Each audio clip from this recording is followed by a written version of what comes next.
Ginny, you have given yourself what seems to me like an impossible task to choose just 3 of Beethoven's 32 piano sonatas for this recording. How did you narrow in on these ones in particular? Well, I've played Beethoven really from an early age, and when I was given my grand piano, the Wettstein, the first piece I learnt was Beethoven's Opus 90, quite a big piece. I was 12 at the time, but that piece would have sounded awful on my old pub-like upright piano. So then I played Beethoven again at the age of 17. I played with the CBSO his 3rd piano concerto, which was an enormous thrill in Birmingham Town Hall. Finally, I got to the Academy, and the piece that I played for the audition for the scholarship was Opus 111, the very last sonata. A fantastic piece, and I was absolutely thrilled with playing Beethoven. So what is it about the piano sonatas that has kept you coming back to them? I think it's the visceral feeling, the excitement, the drama, the poetry. It's all to do with what we've called the disc, which is the power, the passion, and the ecstasy. Now, Beethoven kept coming back himself to the piano sonata as a form throughout his life. Even when he was writing for orchestras and all sorts of things, he kept coming back to the solo piano. And these 3 sonatas that you've picked, well, there's one for each of the main periods of his compositional life, a young period, middle period, and the late period. At the beginning, he was still writing in a classical idea, but breaking the mold, breaking the rules. Well, particularly in the Pathétique, because the opening of it is just so different from any other sonata that he wrote. And it's dramatic. It's an introduction, slow, dramatic, but going into an allegro of, again, a completely different style with great contrasts in the dynamics. And in the Pathétique, this is where we get Beethoven really beginning to express his feelings through the music.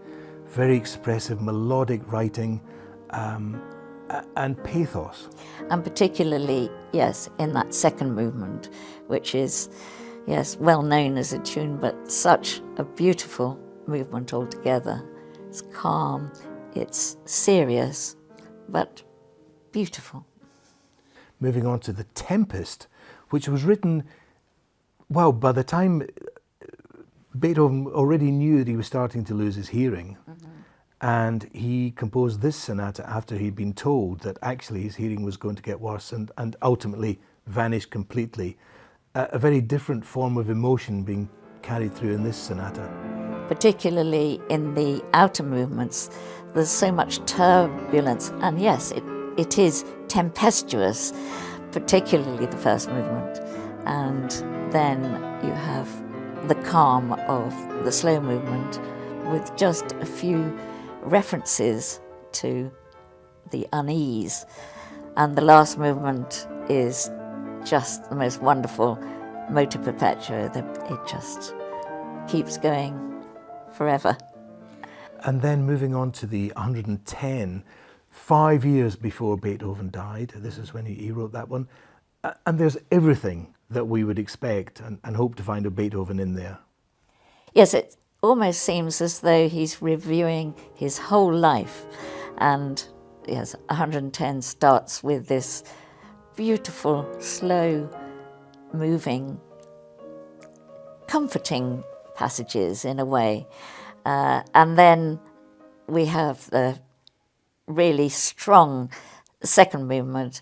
Then the last movement contains some of the most grief-laden pieces of music you've ever heard, particularly in the Doloroso 2 interludes, which are surrounded by 2 fugues.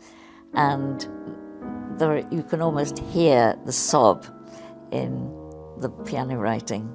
It's amazing to be playing that. And with all of these sonatas, Beethoven is still breaking rules. He's very much a musical anarchist in many ways here, finding new ways of expressing himself. How about in the actual piano writing? Are you aware of a big change throughout these three sonatas? I think there is a big change, particularly as we get to 110, where after all the strife and the drama and the sadness, he gets to a point of almost exhilaration. It's acceptance, perhaps, of how things are. And there's a most wonderful jubilant passage at the end, which is just fantastic to play.